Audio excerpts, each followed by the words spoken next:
Na Centru za sluh in govor je danes pravzaprav drugače kot običajno, bolj živahno v teh popoldanskih urah. Kako to?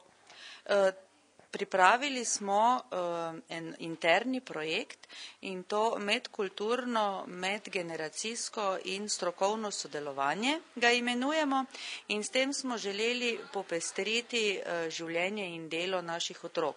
To se pravi, da ne preživijo svojega časa samo med šolskimi klopmi, za zvezki, knjigami, da se samo ne učijo, ampak da svoje delo, svoje znanje izrazijo tudi drugače. S tem pridobijo na samozavesti, družijo se med sebi enakimi in pa z drugimi generacijami, spoznavajo drugačne ljudi od sebe, spoznavajo tudi mogoče drugačno življenje, druge kulture. S tem jih želimo nekako tudi na drugačen način popeljati v širši svet. Koliko otrok pravzaprav obiskuje center? Na naš center, v osnovno šolo, hodi 76 otrok iz vse severovzhodne Slovenije, pokrivamo Koroško, Štajersko, Pomurje in Prekmurje.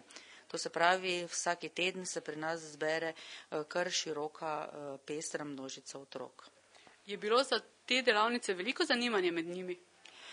Za vse te prostočasne dejavnosti oziroma vse, kar se dogaja izven šolskega časa, je pri njih vedno veliko zanimanje, zato ker doživijo sebe in pa svoje delo v drugačni luči, nekako pridejo v drugačno okolje ali pa v drugačne dejavnosti.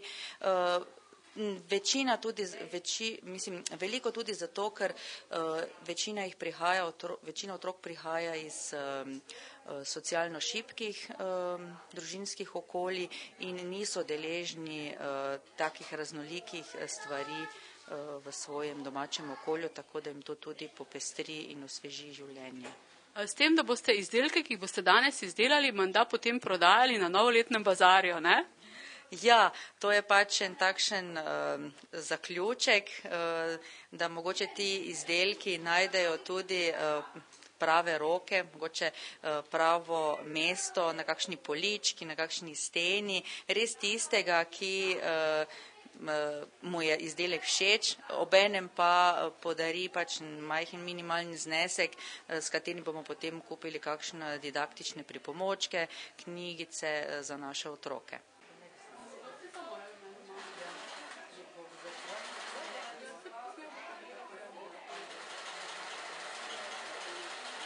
V eni od delavnic, ki jih je danes na centru zelo veliko, smo srečali tudi eno mamico za šivalnim strojem. Kako to, da ste se pravzaprav udeležili teh delavnic? Ja, teh delavnic sem se udeležila zato, ker je tudi hčera obiskuje to šolo in ker seveda rada pomagam in naredimo tudi potem veselje sami šoli, samemu centru in z veseljem priskočim na pomoč. Šivate kaj? Šivam sedaj vrečke, darilne vrečke, ki se bodo prodajale v decembru na bazarju, na darilnem bazarju. Potem so to manjši okrasni prti, ki jih bomo tudi zarobili, tako da na vsaki delavnici se pač nekaj izdeluje, kar se bo potem tudi prodajalo. Kako ste pa sicer zadovoljni s samim centrom oziroma šolo? Mi smo zadovoljni zelo, včeraj že kar vrsto let obiskuje sam center, že od vrtca dalje je tukaj, tako da lepo sodelujemo tudi z samim kadrom, vzgojiteljicami, učiteljicami, zelo smo zadovoljni.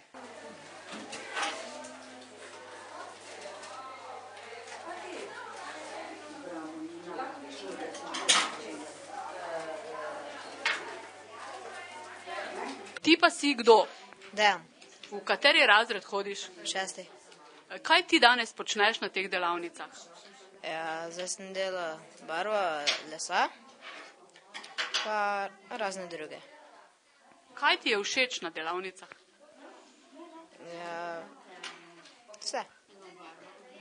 Pa nekaj se bi moral odločiti, recimo, kaj najraje delaš? Najraje bolj barva. Kako to, da si pa v tej skupini z starejšimi gospemi? Ker me učiteljica sem poslala. Kako si pa sicer zadovoljen v šoli z učiteljicami? Tak pa tak. Ni zmeraj v redu? Zakaj ne? Se jezijo preveč. Zakaj se jezijo? Tak. Ker niste pridni? Ja. Vi prihajate iz doma starostnikov Danice Vogrinec. Kako to, da ste se udeležili te delavnice? Ker rada delam, rada grem med ljudi, posebno semla, ko so bolj tak, ker vem, da nas imajo radi, če pridemo. In mi radi gremo, ampak tako povedano. To povezovanje medgeneracijsko se vam zdi dobro, da ste recimo z mladimi skupaj? In to zelo, ker jaz rada grem med ljudi mlade, ki se jaz počutim potem tudi malo bolj mlado. In kaj boste danes delali? Take vizitke, razne vizitke, da bojo lahko kam poslali jih svojcem ali pa kamorkoli.